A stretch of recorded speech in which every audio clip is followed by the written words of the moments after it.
What happens when a warrior's final promise forces two very different lives to collide in the middle of a brutal Montana winter? The answer could change everything they thought they knew about survival, loyalty, and trust. Thank you so much for watching and for all your comments.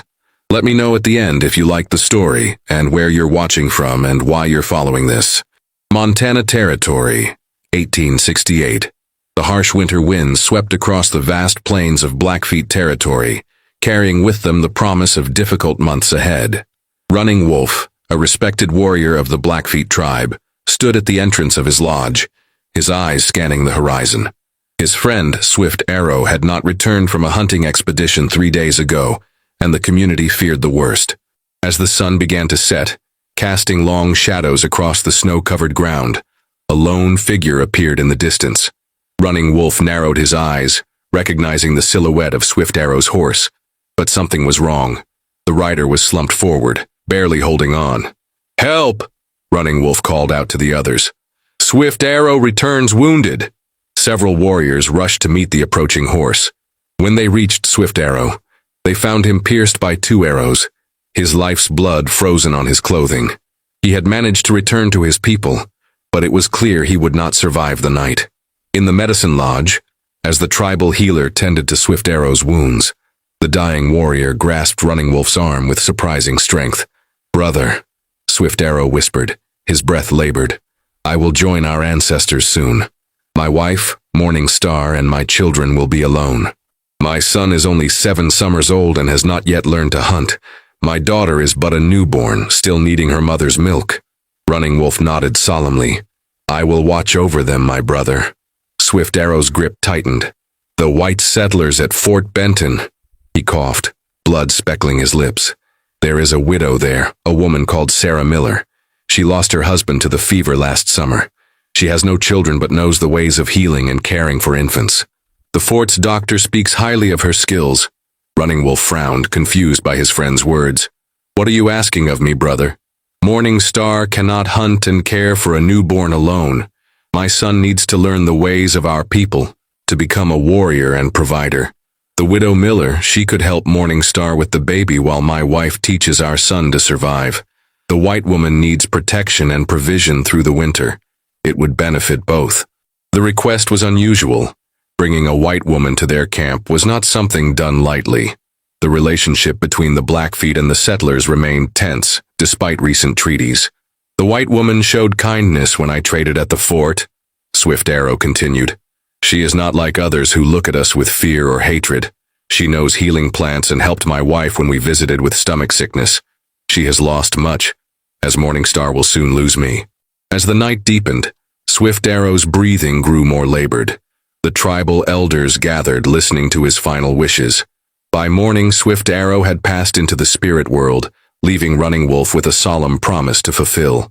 3 days later, after the burial ceremonies were complete, Running Wolf prepared for the journey to Fort Benton.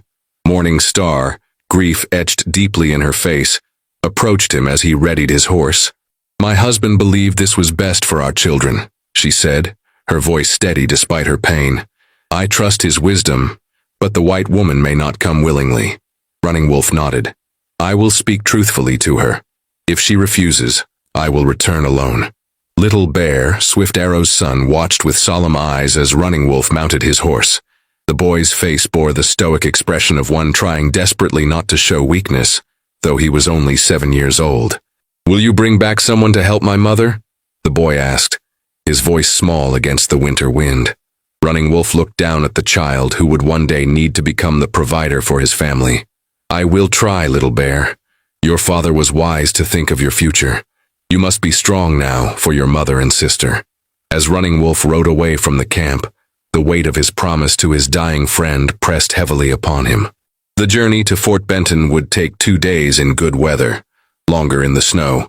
He wondered how he would convince a white widow to return with him to a Blackfeet camp, especially with tensions between their peoples always simmering beneath the surface. What lay ahead was uncertain, but Running Wolf was determined to honor his friend's last request, no matter the challenges that awaited him at the white settlement. Fort Benton stood as a stark contrast to the natural landscape, its wooden walls and buildings imposing themselves upon the Montana wilderness. Running Wolf approached cautiously, aware of the suspicious glances cast his way by the sentries. Though there was peace between the Blackfeet and the white settlers, trust remained fragile. He had traded at this outpost before, and knew enough English to communicate his intentions. The guards at the gate recognized him as a peaceful visitor and allowed him entry, though their hands remained close to their weapons. "I seek Sarah Miller," Running Wolf stated to the trading post owner, a gruff man named Daniels, who had dealt fairly with the Blackfeet in the past. Daniels eyed him curiously. "The widow Miller? What business does a Blackfoot warrior have with her?" Running Wolf maintained his dignified bearing. "Swift Arrow, my brother in spirit, has died. His final wish concerns her." The mention of Swift Arrow's death caused Daniel's expression to soften slightly. "Sorry to hear that. He was a fair trader." After a moment's consideration, he pointed toward a small cabin at the edge of the settlement. "That's her place. She works with Doc Harrison sometimes, helping with the sick." As Running Wolf approached the modest cabin, he observed smoke rising from the chimney. A small garden, now dormant under winter's grip, suggested the woman was self-sufficient to some degree. He knocked on the door, steeling himself for the conversation ahead. The door opened to reveal a woman in her late 20s, her brown hair pulled back in a practical bun. Her face showed the weathered quality of those who had endured frontier hardships, but her eyes remained clear and alert. When she saw Running Wolf, surprise registered on her face, but not fear. "Can I help you?" she asked, her voice steady. "I am Running Wolf of the Blackfeet," he introduced himself. "You knew Swift Arrow and his family?" Recognition flashed across her features. "Yes. I helped his wife with a remedy when they visited last summer. How are they?" "Swift Arrow has joined the ancestors," Running Wolf said solemnly. "He was attacked by enemies and died from his wounds 3 days ago." Sarah's hand went to her mouth. "I'm very sorry to hear that. Please, come in from the cold." The invitation surprised him. Few white settlers would welcome a Blackfoot warrior into their homes so readily. Inside, the cabin was modest but organized, with dried herbs hanging from the ceiling and shelves lined with jars of medicines and preserves. "What brings you here regarding Swift Arrow?" she asked once they were seated. Running Wolf chose his words carefully. Swift Arrow left behind a wife, a 7-year-old son, and a newborn daughter. His dying wish was unusual. "He asked that I bring you to our camp." Sarah's eyebrows rose in astonishment. "Bring me to your camp? Why would he ask such a thing?" His wife, Morning Star, must teach their son to hunt and survive, but she also has a nursing infant. Swift Arrow believed you could help with the baby while Morning Star trains the boy. He said you know medicine ways and have experience with infants. Sarah sat in stunned silence for a moment. "I worked as a midwife in St. Louis before coming west with my husband," she finally said. "And yes, I've helped deliver and care for babies here at the fort. But to leave and go to a Blackfeet camp, I don't know what to say." "Swift Arrow also spoke of your situation?" Running Wolf continued. "He said you are alone since your husband died of fever. Winter is harsh on the plains for those without family." Sarah's expression tightened. "I manage well enough." "Perhaps. But in our camp you would have protection and food through the winter. You would help Morning Star, and she would ensure you survive until spring." The widow stood and walked to her window, looking out at the fort. "The people here would think I've gone mad. A white woman voluntarily going to live with the Blackfeet? Some whites and some Blackfeet wish to live separately always," Running Wolf acknowledged. "But Swift Arrow believed in finding ways to help each other survive." Sarah turned back to him. "How long would I stay?" "Until spring, when the snow melts and travel becomes easier. By then the baby will be stronger, and Morning Star will have taught her son much of what he needs to know." The widow fell silent, contemplating the proposal. Running Wolf waited patiently, recognizing the magnitude of what he was asking. "I've lost nearly everything," she finally said. "My husband, my home back east, the life I thought I would have. All I have left is my knowledge and my willingness to help others." She looked directly at Running Wolf. "If I agree to this, I would need to bring my medicines and supplies, and I would need your word that I can return here when spring comes." "You have my word as a Blackfeet warrior," Running Wolf replied solemnly. "I will personally ensure your safe return when the time comes." Sarah nodded slowly. I'll need a day to prepare and to speak with Dr. Harrison. He relies on my help with patients. We will leave at dawn the day after tomorrow, Running Wolf agreed. I will camp outside the fort tonight and return tomorrow. As he prepared to leave, Sarah asked one final question. What is the baby's name? The one I'll be helping to care for? Running Wolf paused at the door. She is called Little Otter, for she was born near the water and makes sounds like the playful animal. A small smile touched Sarah's lips. Little Otter. I look forward to meeting her. As Running Wolf left the fort to make his camp for the night, he felt both relief and apprehension. The widow had agreed more readily than he expected, but bringing her back to the Blackfeet camp would undoubtedly raise questions among both peoples. Yet, he had promised his dying friend, and now he would see it through, whatever challenges lay ahead. The journey back to the Blackfeet camp was arduous. Snow had begun to fall again, creating a white veil across the landscape that made travel slow and difficult. Running Wolf led the way on his horse, while Sarah Miller followed on a sturdy mare she had purchased with the last of her savings. Strapped to her saddle were her most essential possessions: medicines, bandages, spare clothing, and a few treasured items from her former life. They had left Fort Benton at dawn, with a small crowd of curious onlookers watching their departure. Dr. Harrison had initially objected to Sarah's decision, but eventually relented when she explained her reasons. These people need me more than the fort does right now, she had told him, and I'll return in the spring. Now, as they navigated the snow-covered plains, Sarah found herself questioning her decision. The biting cold penetrated her layers of clothing, and the unfamiliar terrain seemed endless. How much farther? She called out to Running Wolf as the afternoon sun began its descent. We will not reach the camp today, he replied. There is a sheltered place ahead where we can make camp for the night. An hour later, they arrived at a small grove of trees that offered some protection from the wind. Running Wolf efficiently set about making a fire, while Sarah tended to the horses. You handle horses well, Running Wolf observed as she secured the animals. My father raised horses in Kentucky, she explained. Before I became a midwife, I spent most of my childhood in stables. As they sat by the fire eating dried meat and the cornbread Sarah had brought, Running Wolf studied the widow with curiosity. She was unlike any white woman he had encountered before. Practical, self-sufficient, and seemingly unafraid of the wilderness or of him. Why did you agree to come? He finally asked. Most white women would not leave the safety of the fort. Sarah stared into the flames. When my husband died last summer, something changed in me. James came west with dreams of building a trading empire, but the fever took him within our first year here.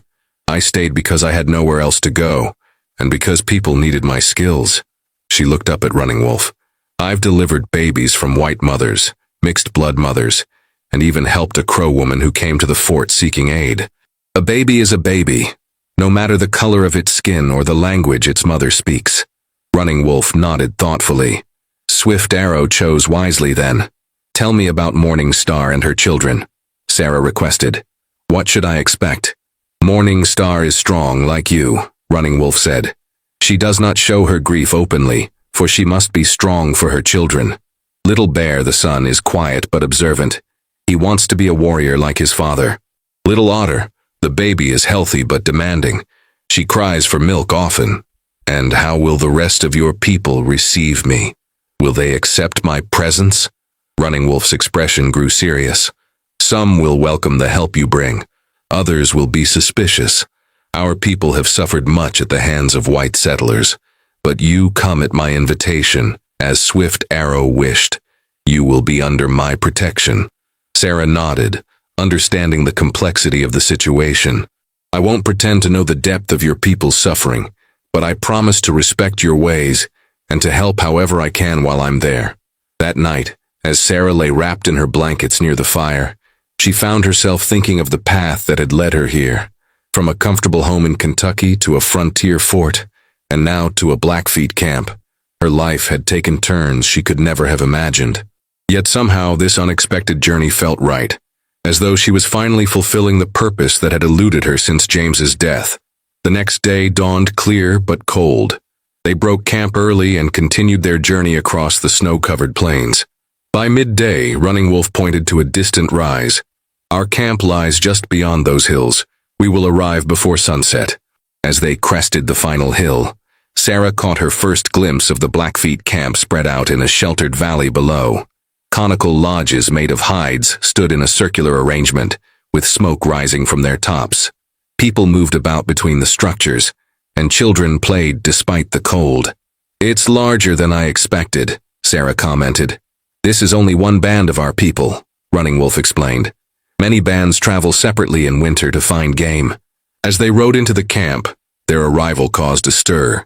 People emerged from their lodges to watch, their expressions ranging from curiosity to outright suspicion. Children pointed and whispered. Sarah felt the weight of dozens of eyes upon her but sat straight in her saddle, meeting their gazes calmly. They dismounted near a lodge slightly larger than the others. An older man emerged, his face deeply lined with age and experience. Running Wolf spoke to him in their native tongue, explaining Sarah's presence. The elder listened, then nodded slowly before addressing the gathering crowd in Blackfeet. "He is telling them of Swift Arrow's wish," Running Wolf translated for Sarah. "He says you are here to help Morning Star with the baby so she can teach Little Bear the ways of our people." A woman stepped forward from the crowd, a baby wrapped securely against her chest. Though her face showed signs of recent grief, she carried herself with dignity. Beside her stood a solemn-faced boy who stared at Sarah with undisguised curiosity. "Morning Star," Running Wolf said softly to Sarah, "and Little Bear." Sarah dismounted and approached the widow and her children. Following Running Wolf's earlier advice, she did not immediately extend her hand, but instead gave a respectful nod. "I am Sarah Miller," she said. "Swift Arrow spoke of you to me last summer. I am sorry for your loss and honored to help you and your children," Running Wolf translated, and Morning Star listened intently. After a moment she responded, her voice steady despite the grief that shadowed her eyes. "She says you are welcome to her lodge," Running Wolf translated. "She asks if you truly know how to care for babies, and if you can help Little Otter grow strong." Sarah nodded confidently. "Yes, I have helped many mothers and babies. I will do everything I can for Little Otter." When Running Wolf translated, Morning Star's expression softened slightly. She shifted the bundle in her arms, revealing the face of a sleeping infant no more than 2 months old. "Little Otter," Morning Star said, one of the few English words she knew. Sarah smiled gently at the baby. "She's beautiful." Little Bear, who had been watching the exchange carefully, suddenly spoke up. Running Wolf translated, "He asks if you know how to make the medicine that helped his mother's stomach sickness last summer. He remembers you gave her something that tasted bitter but made her well." Sarah knelt to the boy's level. "Yes, I remember. That was willow bark tea. I have brought more with me, and I can show you and your mother how to find it when spring comes." When Running Wolf translated, the boy's serious expression gave way to a tentative smile. As the crowd began to disperse, Morning Star gestured for Sarah to follow her to her lodge. Inside, the dwelling was warm from a central fire, with sleeping robes arranged around the perimeter and various belongings neatly stored. Through Running Wolf's translation, Morning Star explained the arrangement. Sarah would help with Little Otter, especially during the mornings when Morning Star would take Little Bear to learn hunting and tracking skills. In return, Sarah would have shelter, food, and protection through the winter months. As night descended on the camp, Sarah sat beside the fire in Morning Star's lodge, watching as the Blackfeet woman nursed her infant daughter. Outside, the wind howled across the plains, but inside, a fragile understanding had begun to form between two women from different worlds, united by loss and the universal language of motherhood. "Tomorrow," Morning Star said through Running Wolf's translation, "we begin." Winter deepened its hold on the Montana plains as January gave way to February.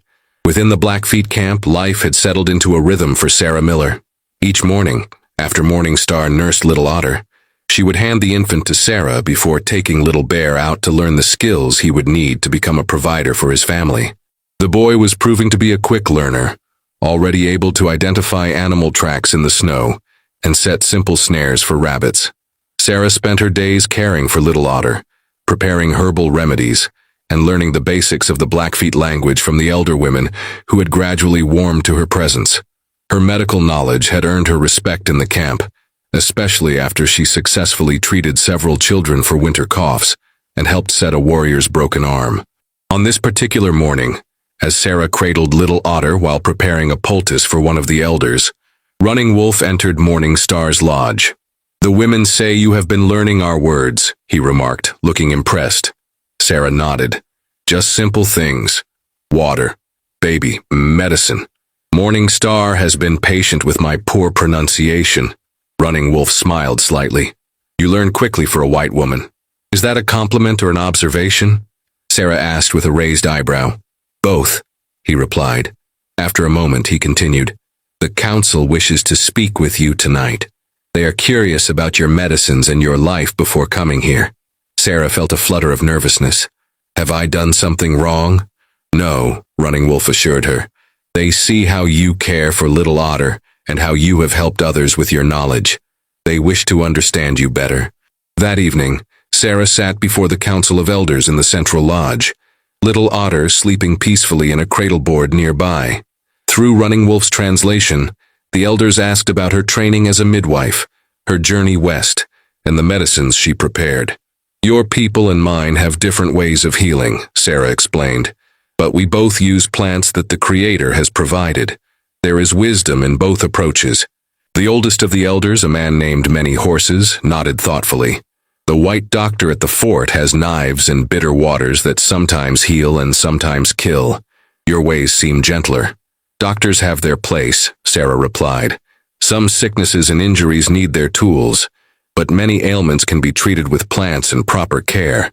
As the council concluded, Many Horses made a declaration that Running Wolf translated with evident surprise. "He says that when spring comes and you return to the fort, they would like you to teach some of our women your healing methods, if you are willing to visit again." Sarah felt a surge of emotion. "I would be honored," she replied sincerely. The following weeks brought heavier snow and bitter cold. Game became scarcer, and the hunters, including Running Wolf, had to venture farther from camp. During one such hunting expedition, a blizzard descended without warning, forcing the hunters to seek emergency shelter in a cave. The camp waited anxiously for 2 days, with no sign of the hunting party. Morning Star maintained her composure, but Sarah could see the fear in her eyes, the same fear she had likely felt when Swift Arrow had not returned. On the third morning, Little Bear approached Sarah as she ground dried herbs with a stone mortar. "Will Running Wolf come back?" he asked in halting English, having picked up words from Sarah over the weeks. Sarah set aside her work and considered the boy's question carefully. "Running Wolf is strong and wise, like your father was. He knows how to survive in the snow." Little Bear nodded solemnly. "I will be strong too, for my mother and little Otter." "You already are strong," Sarah told him, feeling a surge of affection for the boy who had gradually accepted her presence in his life. "Your mother is proud of how quickly you're learning." Just before midday, a shout went up from the edge of the camp. The hunting party had returned, laden with elk meat that would sustain the community for weeks. Running Wolf, frostbitten but otherwise unharmed, nodded respectfully to Sarah as he passed Morning Star's lodge. Later that evening, as Sarah sat by the fire cradling a sleeping little Otter, Running Wolf joined her. "The boy speaks more English now," he observed. "And I speak more Blackfeet," Sarah replied with a smile, "though I'm sure my accent is terrible." Running Wolf studied her for a moment. "You have changed since you came here." "How so?" "There is more peace in your eyes. When I first met you at the fort, you were like a bird in a too small cage." Sarah considered his words. "Perhaps you're right. After James died, I felt trapped. By grief, by circumstances, by the walls of the fort itself. Here, despite the hardships, I've found purpose again." Running Wolf nodded understanding. "Morning Star says the same.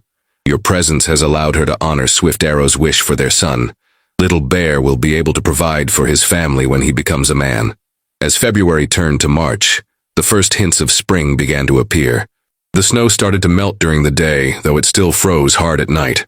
Birds returned to the plains, and green shoots emerged where the ground was exposed.